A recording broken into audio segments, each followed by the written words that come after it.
네, 다 같이 성경을 들고 일어서시기 바랍니다. 봉독해드릴 하나님의 말씀은 신약성경 에베소서 5장 31절과 32절의 말씀을 제가 봉독해드리겠습니다. 이것은 하나님의 말씀입니다. 그러므로 사람이 부모를 떠나 그의 아내와 합하여 그 둘이 한 육체가 되지니 이 비밀이 크도다. 나는 그리스도와 교회에 대하여 말하노라. 아멘. 네, 앉으시기 바랍니다. 모든 사람들은 자신의 가정이 아름답고 행복한 가정이 되기를 모두가 바라고 있습니다. 그러나 현실을 보면 그렇지 않지요. 가정은 저절로 행복해지는 것이 아니라 가족 구성원들이 모두가 각자가 자신이 해야 할 의무들이 있습니다. 의무사항들이 있습니다. 그래서 그 가정의 준칙이라고 제가 5장 22절부터 6장 4절까지를 전체적인 단락의 대제목으로 제가 잡은 겁니다. 그래서 이 가정에 관한 준칙들을 가족 구성원들이 자기가 지켜야 할 부분들을 잘 지키면 비로소 가정은 행복해질 수가 있는 것입니다.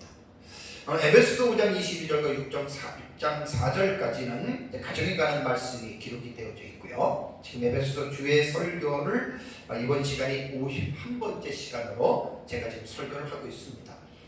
우리가 2주 동안에 가정에 대한 전반적인 내용에 대해서 제가 이제 21절부터 설교를 했는데요. 이제 그 22절부터 지난주까지의 내용을 보면 가정에 관한 말씀 속에서 아내가 남편에게 어떻게 행해야 하는지, 그리고 남편이 아내에게 어떻게 행해야 하는지에 대한 이 부부관계에 관한 말씀을 제가 이제 2주 동안 말씀을 드렸습니다. 이제 간략하게 제가 요점을 요약해서 다시 한번 좀 말씀을 드리고 넘어가겠습니다. 5장 22절에서 24절에 대한 말씀은 아내가 남편에게 어떻게 행해야 하느냐, 이 부분에 대해서 말씀을 드렸습니다. 그래서 22절과 24절의 문장의 요점은 아내들은 자기 남편에게 복종하라는 것입니다. 근데 이 복종하는 것이 무조건 복종하는 것이 아니라 그 복종의 모델이 있는데, 그 복종의 모델이 교회가 주님께 복종하듯이 아내들은 자기 남편에게 복종하라라고 이제 22절에는 주께 하듯 하라라고 말을 했고, 24절에는 교회가 그리스도에게 하듯 아내들도 범사에 자기 남편에게 복종할지니라 라는 말입니다. 여기서 복종하라라고 하는 휘포타소에스세라고 하는 이 헬라어 동사는 휘포타소의 원형 휘포타소예요. 명령형이고 현재 중간태라고 제가 말씀을 드렸죠. 그러니까 헬라어는 과학적인 언어로서 동사를 유심히 살펴보면 그 움직임의 방향에 대해서 이 태거든요. 정확하게 그 부분을 이제 묘사하고 있습니다. 이제 중간태라고 하는 말은, 중간태는 자기 자신을 위해서 능동적으로 행동을 하라고 하는 것이 중간태의 해석법이거든요. 그러니까 아내가 남편에게 복종할 때는 억지로 하는 게 아니에요. 억지로 하는 게 아니라 자발적으로 자기 자신을 위하여 복종을 하라고 이렇게 성경은 말을 하는 것입니다. 시상으로 볼 때는 현재형이라고 그랬잖아요. 그러니까 현재형은 늘 계속적인 용법입니다. 늘 하라는 것입니다. 현재형. 그리고 이제 명령형이기 때문에 그리스도인들의 모든 아내들은 하나님의 명령이기 때문에 취사 선택의 문제가 아니라 남편에게 복종해야 된다라고 하는 말입니다. 그렇다면 무엇 때문에 아내는 남편에게 복종을 해야 할까요? 지지난주에 말씀을 드렸는데, 이것은 여자가 남자보다 열등해서 우월한 남자에게 복종하라는 것이 절대로 아닙니다.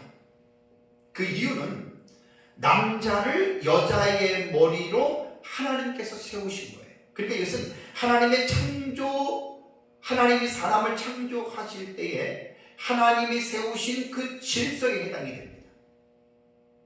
이것은 아담이 하나님에게 나를 여자의 머리로 세워달라고 요구한 것도 아니고 창조주 하나님께서 남자를 여자의 머리로 하나님께서 세우셨기 때문에 그 창조 질서에 해당이 되는 것입니다. 그래서 성경이 아내들은 남편에게 복종하라고 명령을 하기 때문에 아내들은 이 남편에게 복종할 때 곧 하나님의 명령에 순종하는 것이 이제 되는 것이죠.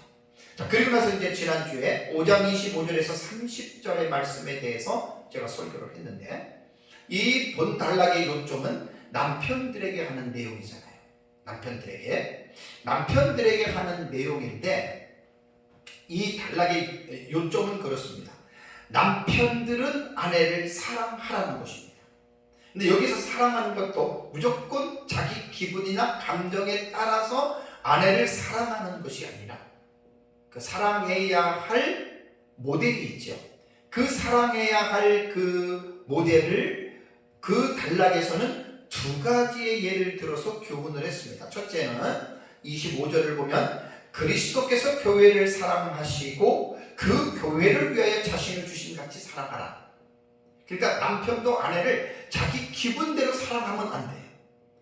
모델이 그리스도께서 교회를 사랑하신 것 같이. 그러면 그리스도가 어떻게 교회를 사랑하셨느냐? 교회를 위해서 자신을 주신 같이 하라라고 하는 말입니다. 그래서 26절과 27절에는 그리스도께서 교회를 위하여 자신을 주신 그 목적에 대해서 세 가지의 의미가 있다라고 말씀을 드렸죠. 그래서 26절과 27절을 보면 헬라어 본문에는 목적을 나타내는 종속 접속사인 히나를 사용해서 정확하게 세 개가 26절과 27절에는 들어가 있습니다.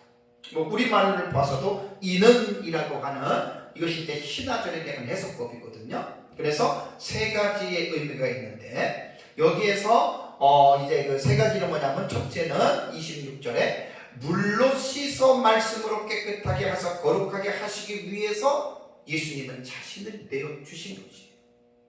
그 다음에 두 번째는 자기 앞에 영광스러운 교회로 세우사 티나 주름 잡힌 것이 없기 위하여 그 목적을 위해서 예수님은 자기 자신을 내어주셨다는 말이고, 셋째는 거룩하고 흠이 없게 하기 위하여 27절 후반절이죠. 거룩하고 교회를 거룩하고 흠이 없게 하기 위하여 예수님께서 자신을 십자가에 내어주셨다라고 26절과 27절에는 세 가지의 목적절로 설명을 하고 있는 거예요. 그러니까 남편은 아내를 사랑할 때 그리스도께서 교회를 위하여 자신을 내어주신 것과 같이 아내를 사랑하라는 것입니다. 지난주도 말씀을 드렸지만 아내가 남편에게 요구하는, 복종하는 것과 남편이 아내를 사랑하는 것은 비교가 안 됩니다. 어떻게 보면 여자는 아주 단순해요. 그냥 남편에게 알았어요, 그냥 이렇게만 하면 사실 하나님의 말씀에 순종하고 하나님이 기뻐하는 사람이 되는데, 남편의 입장에서 아내를 사랑할 때 이거는 사실 인간적으로 할 수 있는 내용이 아닙니다. 그래서 그리스도께서 교회에 자신을 주신 같이 하라 그랬고, 두 번째가 이제 28절을 보면은 자기 아내 사랑하기를 자기 자신같이 하라라고 또 말씀을 했잖아요. 지난주에 이제 살펴봤던 말씀이잖아요. 자기를 사랑하는 자들의 특징이 뭐라 그랬죠? 자기 육체를 미워하지 않고 자기 육체를 양육하고 보호한다라고 했습니다. 이 자기 사랑하는 사람이 자기 A의 특징이에요. 이와 같이 그리스도께서도 교회를 양육하고 보호한다라고 바울은 비교해서 말씀을 하면서 결론은 자기 아내를 사랑하는 자는 자기 자신을 사랑하는 것 같다라고 이렇게 말을 했습니다. 자, 이것이 남편이 아내를 위해서 어떻게 해야 할 준칙에 대한 말씀입니다. 자, 이번 시간에는 이제 지난주에 이어지는 말씀으로서 제가 조금 전에 봉독해드린 31절과 32절의 말씀에 대해서 이 시간 살펴보겠습니다. 31절과 32절을 보면은, 우선 31절을 보세요. 31절을 보면은 이러므로 남자가 부모를 떠나 그의 아내와 합하여 둘이 한 몸을 이룰지로다 라는 말이 있잖아요. 이 말은 구약 성경의 창세기 2장 24절의 말씀을 인용한 것입니다. 창세기 2장 24절은 이러므로 남자가 부모를 떠나 그의 아내와 합하여 둘이 한 몸을 이룰지로다 라고 창세기 2장 24절에는 그렇게 되었거든요. 그러니까 에베소서 본문이랑 같은 말이지만 몇 가지의 단어가 조금 틀립니다. 중요한 내용은 이겁니다. 남녀가 결혼을 통해서 둘이 한 몸이 된다는 거예요. 하나가 된다라고 하는 말이에요. 그러기 위해서 남자는 부모를 떠난다는 거예요. 남자는 부모를 떠나야 되고 또 아내와 합하여서 둘이지만 한 몸이라고 하는 아주 매우 놀랍고 신비스러운 사건입니다. 그래서 이제 이것을 뒤에 보면은 32절을 보면은 이 비밀이 크도다라고 말을 한 겁니다. 그러니까 남자와 여자가 이게 한 몸이 된다라고 하는 거 신비입니다. 큰 비밀입니다. 그러면서 이제 우리가 32절에 후반부의 말씀을 좀 볼 필요가 있습니다. 이건 이제 뒤에 제가 설교를 하는데 이 비밀이 크도다라고 말을 하면서 바울은 뭐라고 얘기를 했습니까? 나는 그리스도와 교회에 대하여 말하노라라고 하는 말을 합니다. 그렇다면 32절 마지막 부분에서 바울이 나는 그리스도와 교회에 대하여 말하노라라는 말씀은 그 이전에 있는 문맥에서 앞에서 언급한 아내와 남편, 남편과 아내의 관계와 뭔가 잘 어울리지 않는다라고 하는 말씀처럼 보일 수 있죠. 그러나 에베소서 5장 21절부터 33절의 말씀을 전체적으로 이 문맥을 살펴보면 전혀 이상하지 않습니다. 갑자기 우리가 32절에 나는 그리스도와 교회에 대하여 말하노라고 하는 말이 이게 왜 뜬금없이 남편과 아내를 이야기하다가 이렇게 그리스도와 교회라는 이 말을 할까라고 우리는 생각할 수가 있는데 전혀 이상하지 않습니다. 남편과 아내의 부부관계와 그리스도와 교회의 관계는 본 문맥에서도 나오지만 뗄래야 뗄 수 없이 아주 긴밀하게 연결되어 있습니다. 연관이 있다라고 하는 말입니다. 이 부분에 대해서는 제가 본절을 주의하면서 뒤에 말씀을 드리겠습니다. 그래서 오늘 제가 설교 제목을 남편과 아내, 그 다음에 그리스도와 교회의 모형론적인 관계라는 제목을 제가 잡은 겁니다. 요건 이제 뒤에 32절을 주의할 때 말씀을 제가 드리는 걸로 하고 우선 31절 말씀부터 주의를 하겠습니다. 자, 31절을 보시면 그러므로 사람이 부모를 떠나 그의 아내와 합하여 그 둘이 한 육체가 될지니라는 말이 31절에 바울이 말을 하고 있습니다. 자, 이것은 조금 전에 말씀드린 대로 창세기 2장 24절에 있는 말씀을 인용한 것이라고 말을 했습니다. 자, 에베소서와 창세기의 차이점이 뭘까요? 에베소서에서는 사람이 부모를 떠나라고 말을 했는데 창세기 본문에는 남자가 부모를 떠나라고 이렇게 말을 했습니다. 그러니까 에베소서에서 말하는 사람은 창세기는 남자를 말하는 것입니다. 물론 결혼이라고 하는 관계는 아내도 부모를 떠나야 되고 남편도 부모를 떠나야 됩니다. 그러니까 이제 창세기와 에베소서의 차이는 에베소에서는 아담과 하와가 부모가 없이 최초의 사람이었잖아요. 그러니까 최초의 사람이었기 때문에 남자가 부모는 없지만 그래도 이제 다음에 태어날 후손들을 위해서 아마 그런 점에서 남자가 부모를 떠나라고 이제 남자를 병시하지 않았나라고 하는 생각을 해봅니다. 그러나 이제 에베소서에서는 사람이 부모를 떠난다라고 하는 말은 당연히 여자도 여기에 이제 범주에 포함이 되는 것이다라고 우리 이제 좀 넓게 생각하면 되고요. 그러나서 또 에베소서에서는 그 둘이 한 육체가 될지니라라고 말을 했는데 창세기에서는 둘이 한 몸이라 똑같은 말이에요, 사실. 근데 우리말의 단어에 대한 차이일 뿐이죠. 자, 그래서 이 31절에서는 우리가 세 가지의 원리를 살펴볼 수가 있습니다. 자, 31절의 세 가지 원리는 첫 번째가 우리가 사람이 부모를 떠나 그랬잖아요. 창세기에서는 남자가 부모를 떠나라고 하는 말이 나옵니다. 자, 여기에서 떠나다라고 하는 말이 동사입니다. 동사. 제가 동사가 나오면 항상 동사를 깊이 있게 관찰을 하는데 여기서 떠난다라고 하는 말이 카타 카타레이페이라고 하는 단어입니다. 헬라 카타레이페이라고 하는 이 단어는, 이것은 카타레이포, 원형이 카타레이포예요. 여기에 명령형 과거 능동 3인 단수입니다. 여기 카타레이포라고 하는 떠나다라고 하는 이 단어의 의미는 남겨두다 혹은 뒤에 남기다라는 이런 뜻으로 해석이 되는데, 이 카타레이포라고 하는 이 동사가 인격적인 대상에 있어서 사용이 될 때에는 어떤 것을 떠날 때인데 어떤 사람을 두고 가는 거예요. 어떤 사람을 두고 가라는 거예요. 그리고 혹은 버리고 가라라는 뜻으로 이 카타레이포라고 하는 단어가 사용이 됐습니다. 그런데 이 떠나다라고 하는 이 동사의 시제가 과거로 나오잖아요. 제가 동사에 대해서 여러분들에게 말씀을 드릴 때 직설법에서만 시제가 형성이 되고 과거라든가 형성이 인정이 되고, 나머지 법에서는 과거는 이게 인정이 되지 않습니다. 그래서 이 명령형에서 과거는 시제가 우리가 생각하는 과거의 시제가 아니고, 명령형에서 과거로 나오는 이 헬라어 단어는 이게 부정시상이라고 해요. 정해지지 않는 거예요. 과거, 현재, 미래가 정해지지 않는, 그래서 이것을 영어로는 아우리스트라고 부른다고 했잖아요.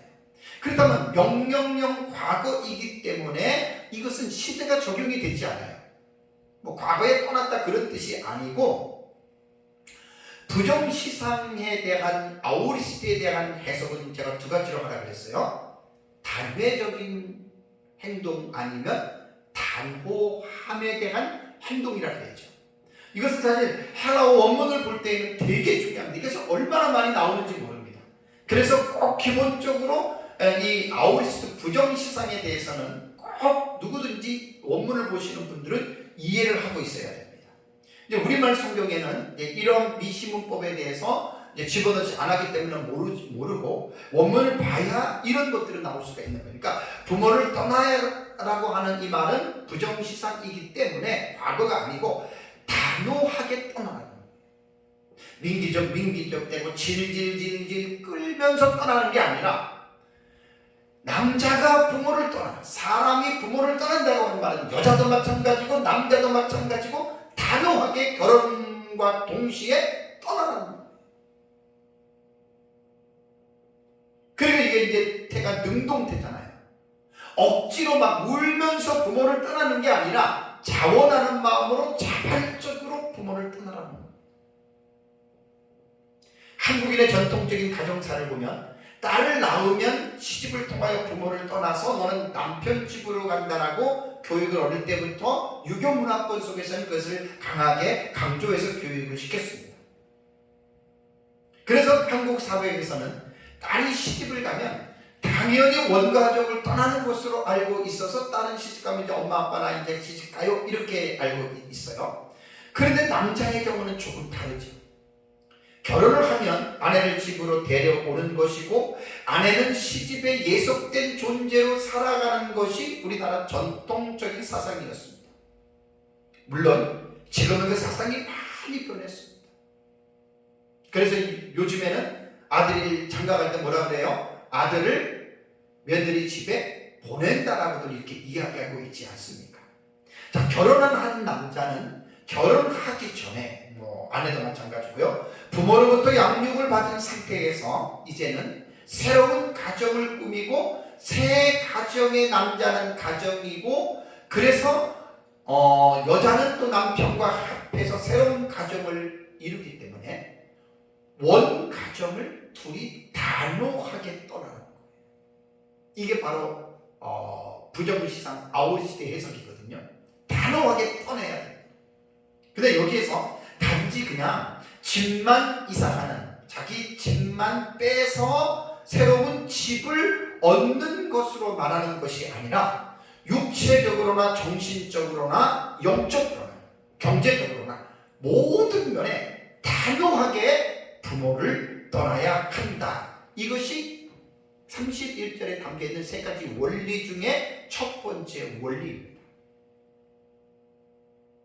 부모들은 딸 자식, 아들 자식 결혼해놓고 자기의 그늘 아래에 두려고 해서는 절대 안 됩니다.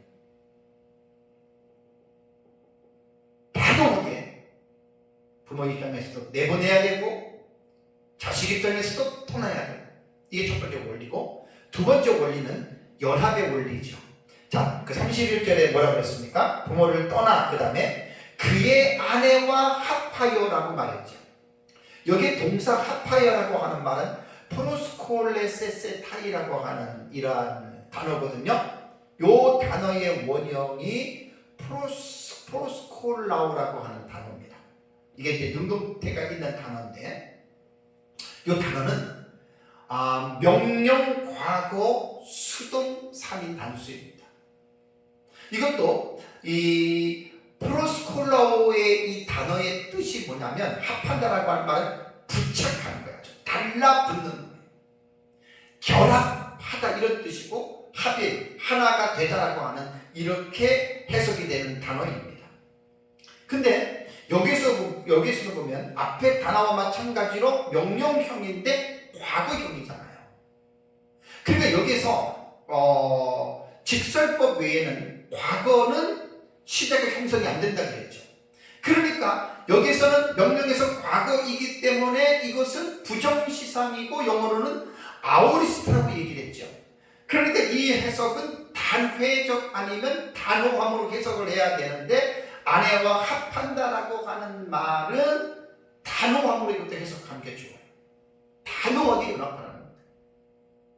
결혼해가지고 남편이나 아내나 자기 집에 한 달이 걸치고 또 결혼한데 한 달이 걸치고 이렇게 그 연합하라는 말이, 아내와 합하라는 말이 아닙니다. 단호하게 합하라는 거예요. 그래서 이제 헬라어 동사를 읽다가 보면은 이제 여기에서 동사가 어떻게 움직이는지에 대해서 구체적으로 자세하게 설명해 놓은 것을 우리가 이제 볼 수가 있습니다. 결혼이라고 하는 것은 남자와 여자가 연합하는 거죠. 둘이 한 몸이 되는 거잖아요. 그래서 이 결혼식 서약의 내용에서 나 누구누구는 남편 혹은 아내를 맞이함에 있어서 죽음이 우리를 갈라놓을 때까지 살아날 것입니다 라는 서약을 하잖아요. 보통 결혼 서약에서. 자, 죽음이 우리를 갈라놓을 때까지 연합되어 있어야 한다는 이 의미는, 결혼을 하게 되면 특별한 경우가 아니고는 별거나 이혼은 있을 수 없다라는 거예요. 그래서 성경에는 하나님이 짝 지어놓은 것을 사람이 나눌 수 없다라고 분명하게 교훈하고 있습니다. 자, 31절에서 세 번째 원리가 뭐냐면 하나됨의 원리입니다. 여기서 하나됨이라고 하는 말은 아주 가장 친밀한 연합입니다. 그 아내와 둘이 합하여 뭐라 그랬죠? 한 육체가 될진이라고 그랬잖아요. 합했는데 둘이 한 육체, 곧 창세기에는 한 몸, one body예요. 아주 친밀한 연합을 말을 합니다.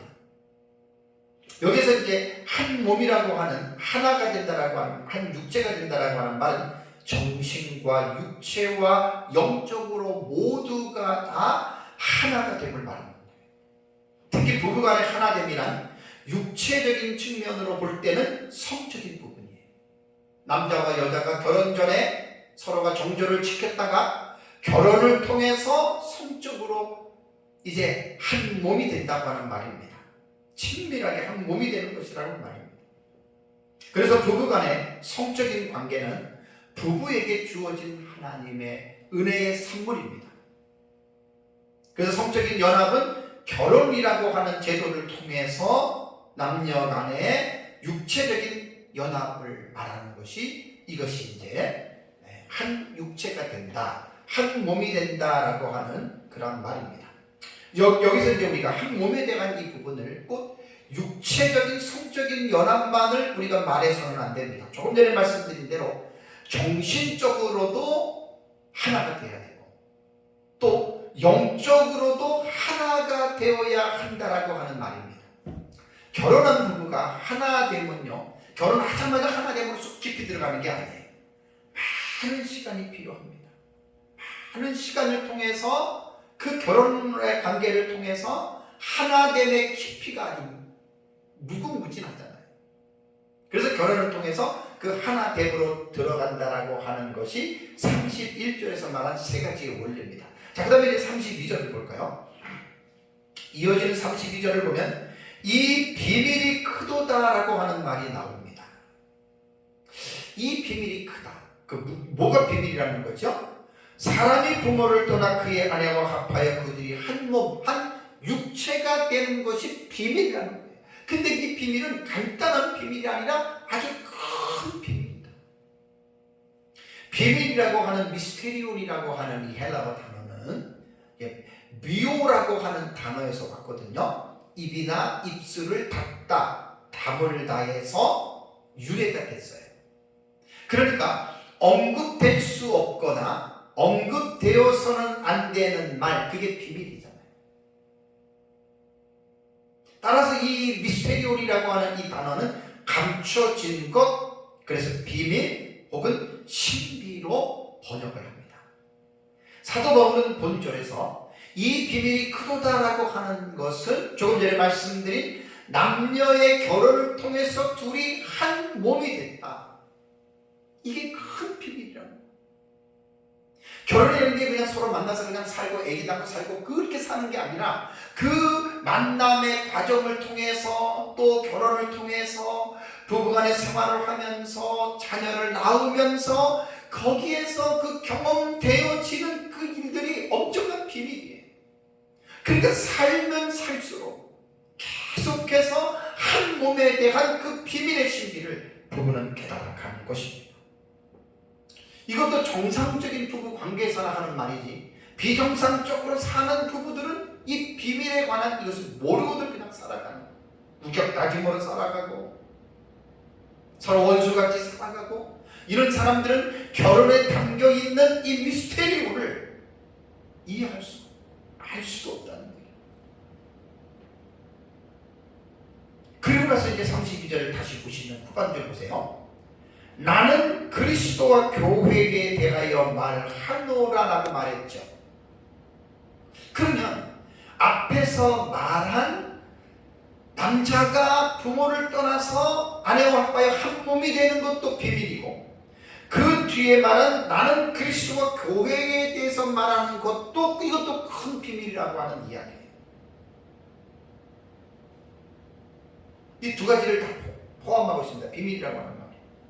결혼이라고 하는 것은 참으로 신비스러운 관계입니다. 결혼은 하나님이 제정하셨습니다. 그래서 남자와 여자를 만나서 결혼을 하게 하는데 이 결혼 속에 담겨있는 비밀이 크기 때문에 이 결혼의 과정을 통해서 부부들은 한 번에 다 하는 게 아니고 차츰 이 비밀을 깨달아가는 거예요. 애 하나 있을 때와 둘 있을 때와 셋 있을 때와 넷 있을 때가 또 다르고 또 부부간의 관계에서도 어떠한 상황을 만났을 때에 나타나는 그러한 감정적인 반응도 그때마다 다르고 참 엄청난 비밀입니다. 제가 가정사역에 대해서 3주 전에 첫 번째 설교할 때 미국의 가정사역학자 버지니아 사티어가 한 말 기억하십니까? 가정은 소우주와 같다. 참 신비스러운 것이고 그렇게 비밀이 담겨있는 곳이 여러분 그것이 바로 가정이라고 하는 거예요.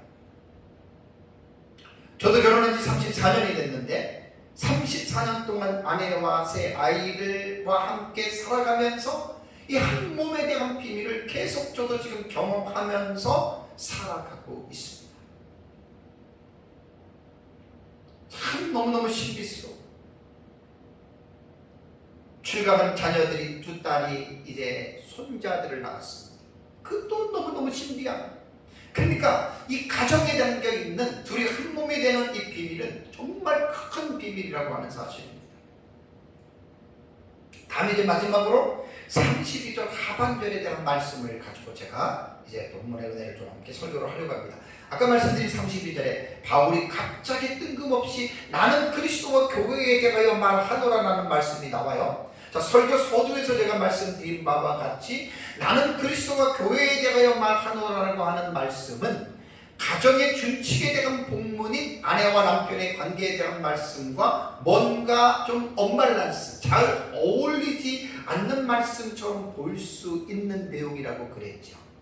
그런데 에베소 5장 22절부터 34절의 말씀 전체적인 문맥을 살펴보면요, 절대로 이상한 말씀이 아닙니다. 갑자기 툭 튀어나온 말씀이 아닙니다. 왜냐하면 남편과 아내의 관계와 그리스도와 교회의 관계는 뗄래야 뗄 수가 없어요. 딱 붙어있는 아주 긴밀하게 연결되어져 있는 주제입니다. 앞에서 제가 이제 설교 초반에 여러분에게 말씀을 드린 대로 남편과 아내의 관계가 그리스도와 교회의 관계의 모형론으로 우리는 이 본문을 봐야 된다고 하는 말입니다. 실제로 이제 에베소서의 본문을 한번 다시 볼게요. 이게 지금 갑자기 32절에 나는 그리스도와 교회에 대해 말하노라가 갑자기 툭 튀어나온 게 아니라는 것을 제가 증명해 드릴게요. 22절을 보세요. 22절 보면 아내들이여 자기 남편에게 복종하기를 누구에게? 주께 하듯 하라. 비교해서 지금 말했죠. 23절에도 이는 남편이 아내의 머리됨이 그 다음에 뭐라고 했습니까? 그리스도께서 교회의 머리됨과 같음이라고 분명하게 떼지 않고 붙여서 말했잖아요. 24절에도 그러므로 교회가 그리스도에게 하듯 아내들도 범사에 자기 남편에게 복종할지니라. 다 그리스도가 교회의 관계와 지금 연결해서 지금 말씀을 했다는 거예요. 25절에도 보면 남편들아 아내 사랑하기를 어떻게 해요? 그리스도께서 교회를 사랑하시고 그 교회를 위하여 자신을 주신 같이 하라. 남편들의 관계에도 남편이 아내를 대할 때 그리스도께서 교회를 하는 것과 똑같이 집어넣었잖아요. 29절에도 누구든지 언제나 자기 육체를 미혹하지 않고 오직 양육하여 보호하기를 어떻게 해요? 그리스도께서 교회에게 함과 같이 하나니라는 말을 했죠. 그러니까 이 에베소서 5장 22절에서 32절에 나오는 33절까지 나오는 이 문맥에서는요, 남편에게 아내가 남편에게 남편이 아내에게 행하는 행위가 뜬금없이 그냥 자기 중심으로 자기 기분대로 행하라는 것이 아니라 그리스도께서 교회에게 행하신 것, 그리스도와 교회의 관계에서와 같이 행하라고 계속해서 22절부터 33절까지는 이 부분에 대해서 말을 하고 있다는 것입니다. 그래서 에베소 본문에 나타난 가정의 준칙에 관한 이 본문은 그리스도와 교회의 관계와 부부 관계가 뗄 수 없습니다. 아주 밀접하게 딱 달라붙어 있는 그러한 본문이라고 하는 사실입니다. 자, 하나님께서 남자와 여자를 창조하시고 그들을 결혼 관계를 통해서 한 몸으로 만드신 것은 조금 더 깊이 들어갑니다. 그리스도와 교회의 관계를 염두에 두셨다라고 하는 것을 예측해도 전혀 이상한 예측이 아니죠. 그래서 에베소서 5장 31절에서 지금 교훈하고 있는 창세기 본문 아까 그러므로 사람이 부모를 떠나 그 아내와 아빠의 둘이 한 육체가 될지라고 하는 이 창세기의 본문을 에베소서 지금 5장 22절에서 33절에 나와 있는 부부 관계에 관한 이 말씀을 모형론적인 관점에서 본문을 봐야 된다라고 하는 말입니다. 자, 모형론이라고 하는 말은 타이폴로지라고 영어로는 말을 합니다. 타이폴로지. 헬라어로는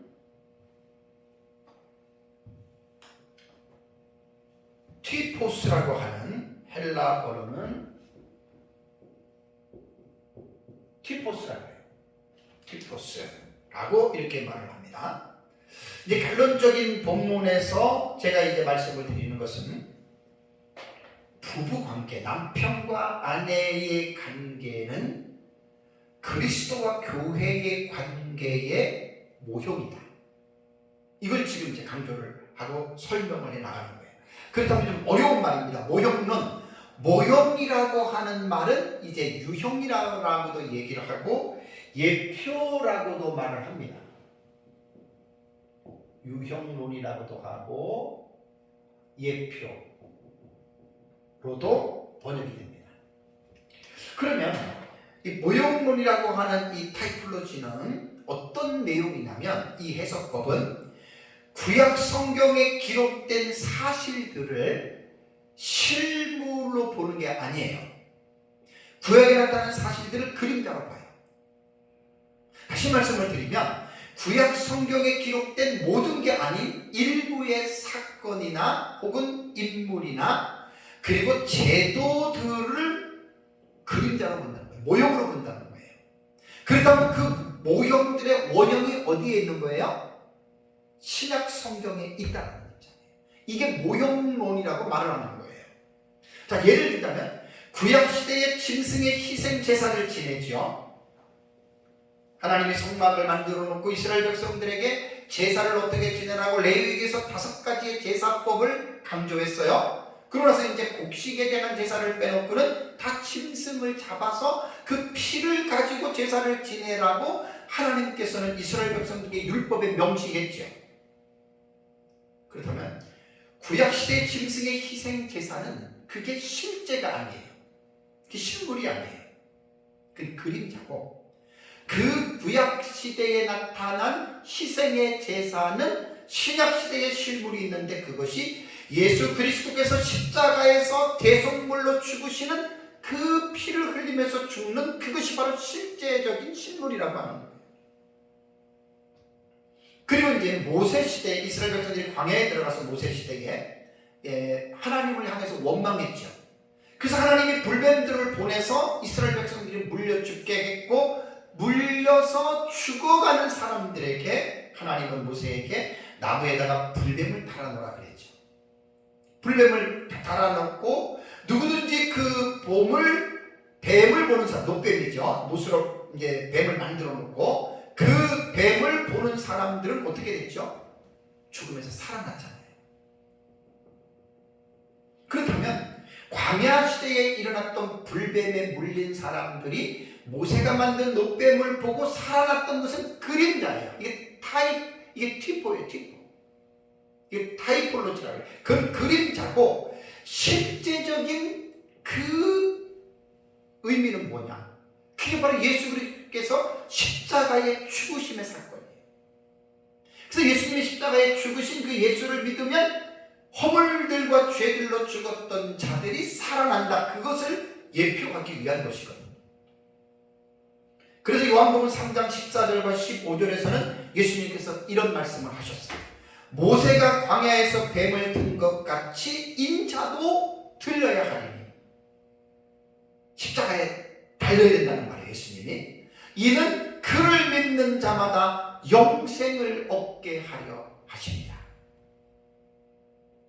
그러니까 타이폴로지라고 하는 이 모형론은 구약 성경에 나타난 모든 게 아닌 일부의 사건들과 인물들과 제도들은 실제적인 실물이 아니에요.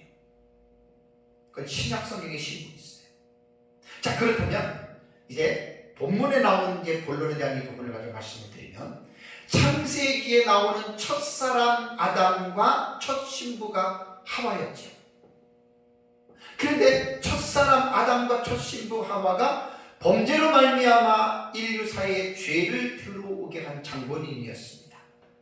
자, 그러면서 이제 성경을 보면 하나님께서는 범죄한 인간을 구원하시기 위하여 메시아, 곧 구세주를 보내시는데, 그 구세주를 성경은 무엇이라고 바울은 부르고 있느냐? 고린도전서 15장을 보세요. 고린도전서 15장 45절을 보면 참 놀라운 표현입니다.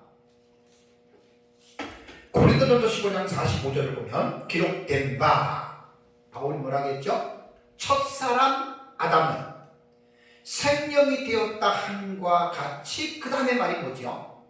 마지막 아담은 살려주는 영이 되었나니. 마지막 아담이 예수 그리스도예요. 첫사람 아담은 하나님이 만드신 첫 남자 아담이에요. 이게 지금 모형론적인 그림자와 실물의 관계로 바울도 아담과 두 번째 아담인 예수 그리스도를 이렇게 모형론적으로 설명하고 있습니다. 다음에 로마서 5장 14절을 볼까요? 로마서 5장 14절을 보면 그러나 아담으로부터 모세까지 아담의 범죄와 같은 죄를 짓지 아니한 자들까지도 사망이 왕노릇하였나니, 그 다음에 말을 보면 아담은 오실 자의 뭐라고요?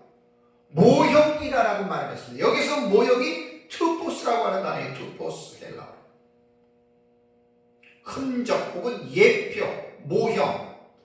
그러니까 아담은 오실 자의 모형이라고 말했을 때는 아담은 그림자예요. 그럼 실물이 뭐예요? 실물이 바로 아까 고린도전서에서 말한 마지막 아담이신 예수 그리스도를 말하는 거예요. 그러니까 처음에 만든 아담이라고 하는 인물은 모형론적으로 볼 때 예수 그리스도를 예표하고 있는 그림자예요.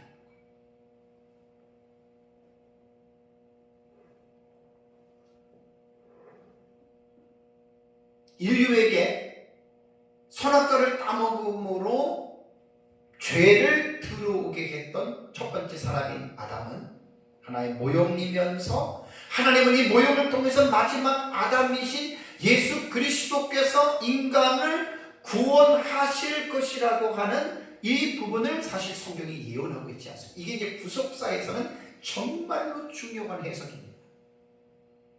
그래서 그리스도는 첫 번째 아담에 대응하는 마지막 아담이 되고, 교회는 뭐냐?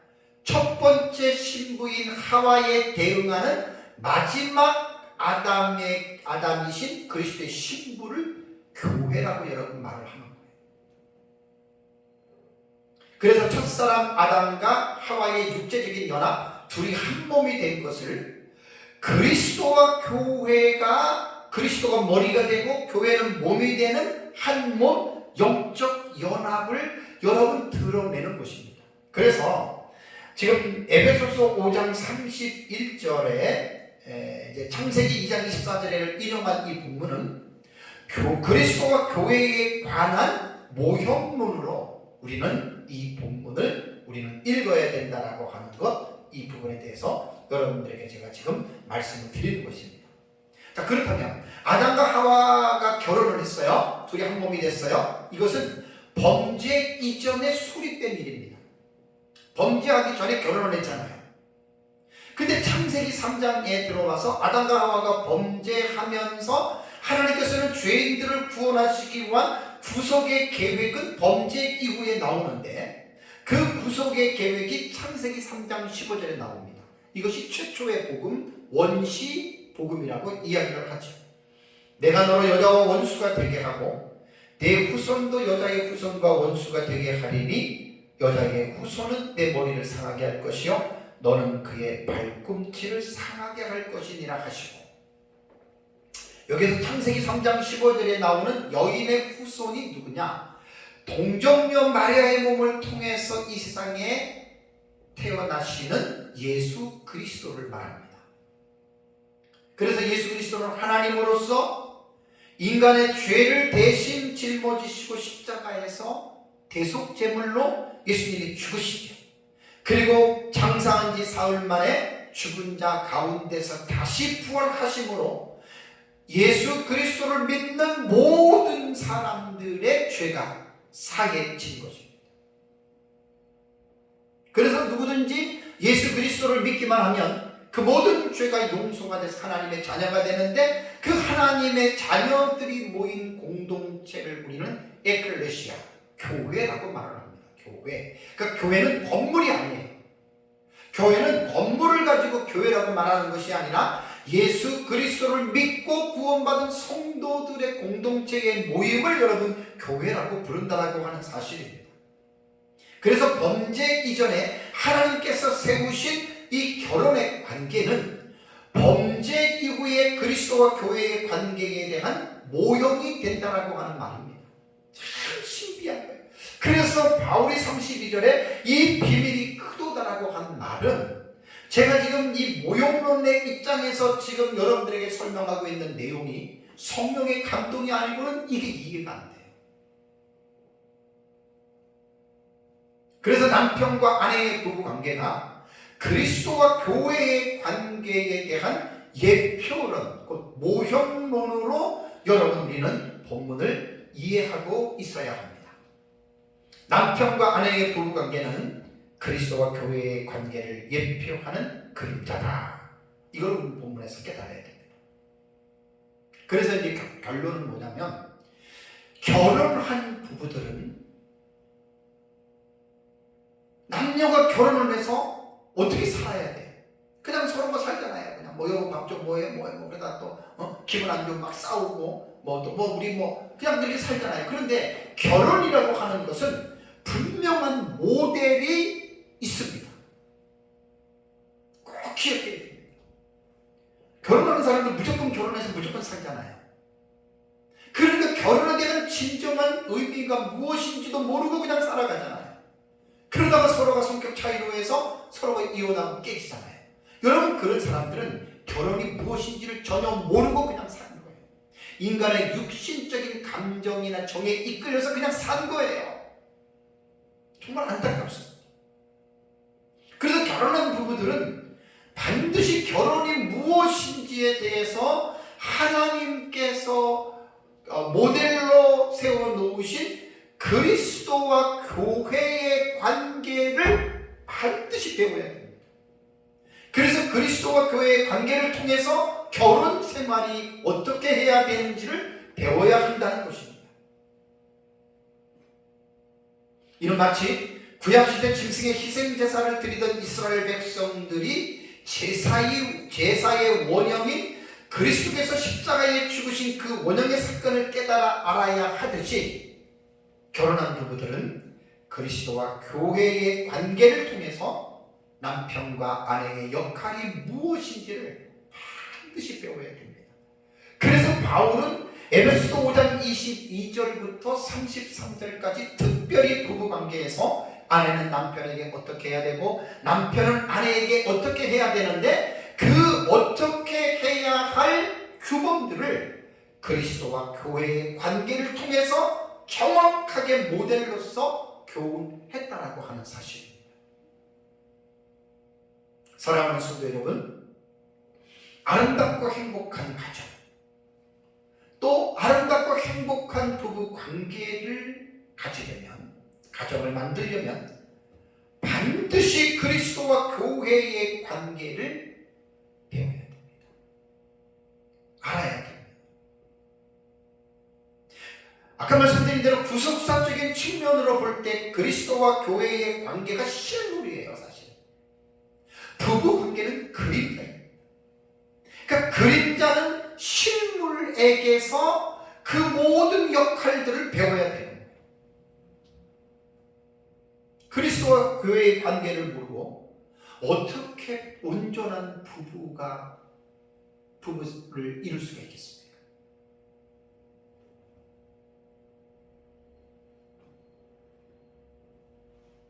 그래서 이게 비밀이라는 거예요. 하나님께서는 남녀의 결혼을 통해서 둘이 한 몸이 되게 해주셨죠. 한 몸이 되게 해주셨어요. 남편은 아내의 머리로, 아내는 머리에 연결된 몸입니다. 그래서 한 몸입니다. 다시 에베소서에 기록된 이 가정에 대한 준칙을요, 이게 그리스도와 교회의 관계와 상관이 없는 그냥 일반적인 가정과 가족의 관계로서 본문을 읽는다면 정말 이거는 하나님께서 기록하신 이 본문에 그 기록된 목적을 전혀 모르고 그냥 이 성경을 읽는 것이 된다라고 하는 사실, 다시 또 강조해서 말씀을 드립니다. 에베소 5장 22절에서 6장 4절에 나오는 가정에 대한 준칙에 대한 부분을 그리스도와 교회의 관계, 이 관계를 통해서 이 본문을 읽지 않으면 정말 이거는 성경에 대한 원래의 기록된 의도를 모르고 여러분 그냥 읽어나가는 거예요. 이번에 제가 에베소서를 주의 설교를 하면서 가정에 대한 주식 3주 전부터 지금 설교를 하면서 마지막 부분에 쭉 와서 내리는 결론이 그겁니다. 그래서 32절에 나는 그리스도와 교회에 대하여 말하노라라고 하는 이 바울의 말은 뜬금없는 말이 아니라 5장 22절부터 아내가 남편에게, 남편이 아내에게 이렇게 해라라고 하는 그 삶의 규범들, 규칙들을 정확하게 그리스도와 교회의 관계를 모델로 삼아서 교훈했다라고 하는 사실입니다.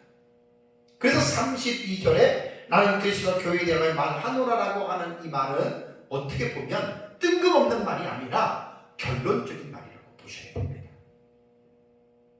그러니까 부부관계가 아내가 남편에게 이렇게 하고 남편이 아내에게 이렇게 하고 단순히 그냥 가정에서 행하는 그냥 이렇게 너희들이 살아야 된다라고 하는 말이 아니라 그리스도와 교회의 관계 속에서 이루어졌던 릴레이션십 관계가 있잖아요, 그죠? 그 관계의 그 모델을 부부는 반드시 이렇게 살아야 된다는 거예요. 그래서 조금 전에 말씀드린 대로 일반인들은 사실 부부로 결혼하고 살지만 성경에서 말하고 있는 진정한 부부의 삶은 못 삽니다. 그다음 일반인들 give and take 조건적이에요. 그 다음에 자기 중심적인, 그 다음에 이기주의적인 그런 관계 속에서 모든 사람들이 일반인들은 살아가요. 남편이 돈을 잘 벌어다 주니까, 아내가 돈을 또 잘 버니까, 또 아내가 나한테 잘해주니까, 남편이 잘해주니까 전부 어떤 give and take의 방식이고 어떤 자기 중심적이고 이기적인 관계 속에서 모든 사람들은 살아가는 거예요. 성경은 그렇게 일반적인 사람들이 생각하는 방식에서, 일반적인 사람들이 생각하는 기준에서 결혼하거나 부부생활하지 말라는 거예요. 이번에 가정에 대한 본문을 설교를 준비하면서 제가 많이 깨달은 부분들이 이제 오늘 지금 말하는 타이폴로지의 관점에서 부부관계를 보라는 거예요. 아름답고 행복한 부부가 되기를 원하느냐? 그리스도와 교회의 관계를 배우라는 거예요. 지난주에 남편에 대한 이 부분에서 제가 많이 깨닫고 회개했습니다. 그냥 아내를 육체적으로만, 기본적으로, 감정적으로만 아내를 대하고 살아가는 게 아니에요. 그리스도께서 교회를 위하여 자신을 주신다지. 이거 얼마나 좀 어려운 말이에요. 그렇게 살아가라는 거거든요. 그래서 그리스도와 교회의 관계를 알지 못하면 정상적인 성경에서 말하는 부부관계 역할을 감당할 수 없습니다. 그래서 세상 사람들을 보면 참 안타깝고 불쌍해요. 왜? 그들은 그리스도도 모르고 교회도 모르잖아요. 더 안타까운 것은 뭐냐면 그리스도인들 부부들을 볼 때 정말 안타까움이 많습니다. 그리스도인이라고 할 때에는 거듭난 사람이거든요. 메시아인 예수 그리스도의 십자가의 구속의 피를 믿음으로 죄 사함을 받고 우리는 하나님의 자녀가 됐고, 하나님의 자녀가 된 그 무리들 공동체가 교회 에클레시아잖아요. 교회잖아요. 그래서 에베소서에서 1장부터 쭉 제가 주의 설교하면서 말씀을 드렸듯이 교회는 그리스도의 몸이고 교회의 머리는 바로 예수 그리스도이십니다. 그래서 머리와 몸이 연결되어져 있듯이 성도들은 머리이신 그리스도와 연결되어 있는 거예요. 그래서 그리스도께서 머리에서 지시하는 대로 성도들은 그렇게 살아가야 되잖아요.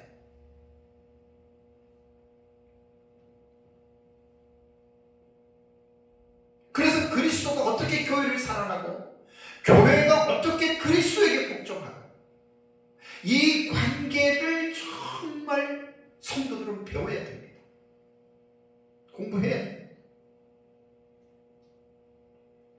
그리스도께서 교회를 사랑하신 그 사랑을 구체적으로 성경을 통해서 깨달아야 남편은 아내를 그렇게 사랑할 수 있다고.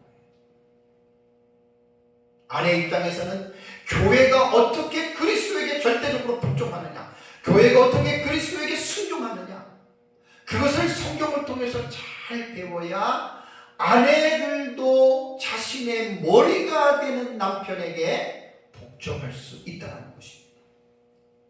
복종이라고 하는 히포타소에스세는 중간태라고 했습니다. 중간태. 자기 자신을 위하여 자발적으로 능동적으로 남편에게 복종해야 됩니다.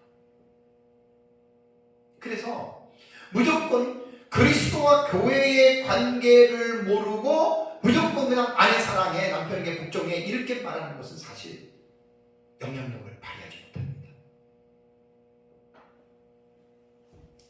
절대 영향력을 발휘하지 못합니다. 그건 그냥 모든 사람들이 짐작해서 생각할 수 있는 수준밖에 안 됩니다. 그래서 성경에 기록된 제가 22절부터 한 절 한 절 자세하게 주의하면서 이 말의 의미가 무엇인지를 계속해서 지금 공부하면서 이 말씀의 의미를 깨닫게 되면 비로소 아내는 남편에게, 남편은 아내에게 그리스도와 교회의 관계에서 이루어졌던 이러한 부분들을 비로소 실천할 수 있다고 하는 말입니다. 그래서 아내와 남편의 부부 관계는 그림자예요. 원형이 뭐냐? 오리지널 폼이 뭐냐? 그것이 바로 그리스도와 교회의 관계예요. 너무 놀랍지 않습니까? 에베소서 5장 32절에 나는 그리스도와 교회에 대하여 말하노라. 어떻게 보면 이 말이 결론적인 말이에요. 지금 에베소서 5장 22절에서 33절에 얼핏 겉으로 볼 때에는 남편과 아내의 관계에 주된 어떤 그 요점인 것 같지만 5장 32절의 말은 나는 그리스도와 교회에 대하여 말하노라가 이게 사실은 본론적인 결론에 해당되는 말입니다. 그리스도와 교회에 대해서 말하는 것이 이게 주된 요점이라는 말이에요. 이게 실물이고 이게 실제라는 거예요. 그리스도와 교회가 어떠한 관계인지, 그리스도와 교회에 얽혀있는 이 비밀은 큰 비밀이고 매우 신비스러운 관계입니다. 그래서 그리스도와 교회에 관한 이 부분을, 이 비밀을, 이 신비를 깊이 깨달으면 결혼한 부부들은 서로의 관계 속에서 아내는 남편에게 복종할 수가 있고, 이제 오후의 말씀을 살펴볼 때 33절 마지막에 보면 아내도 자기 남편을 존경하라 그랬죠. 이거는 그냥 내가 하고 싶어서 하는 게 아닙니다. 이건 분명합니다. 그냥 아내나 남편이나 그냥 복종하라니까 존경하라니까 존경하고 사랑하라니까 하는 이게 아니고, 분명하게 성경에서 교훈하고 있는 그리스도와 교회의 관계를 분명하게 깨닫게 되면 거듭난 사람들은 반드시 이렇게 할 수 있다고 하는 말입니다. 마지막 결론적으로 말씀을 드린다면 부부관계가 그림자고 그리스도와 교회의 관계가 실물입니다. 그렇다면 이렇게 그리스도와 교회의 관계 속에서 배웠던 교훈을 적용해서 아내가 남편에게, 남편이 아내에게 그렇게 하려면 인간의 힘으로는 안 된다는 것을 깨달아야 돼요. 그래서 지난주에도 말씀드린 대로 에베소서 5장 18절에 술 취하지 말라는 방탕한 것이 오직 성령으로 충만함을 받으라. 성령으로 충만하게 될 때, 성령에 의해서 충만하게 될 때 남편은 아내를 사랑할 수 있고 아내는 남편을 복종하고 존경할 수 있다라고 하는 이 사실을 잊어서는 안 됩니다. 그래서 가정의 달을 맞이해서 특별히 아내와 남편하고의 관계에서 이러한 성경에서 말하는 그리스도와 교회의 관계 속에서 나타나는 이러한 아름다운 모습들을 부부 상호간에 잘 준칙을 실천함으로 말미암아 여러분들의 우리 모든 가정들이 특히 부부 관계가 하나님의 말씀 안에서 굳게 서는 이러한 삶을 살아가는 은혜가 있기를 예수 그리스도의 이름으로 축복합니다. 다 같이 기도하겠습니다.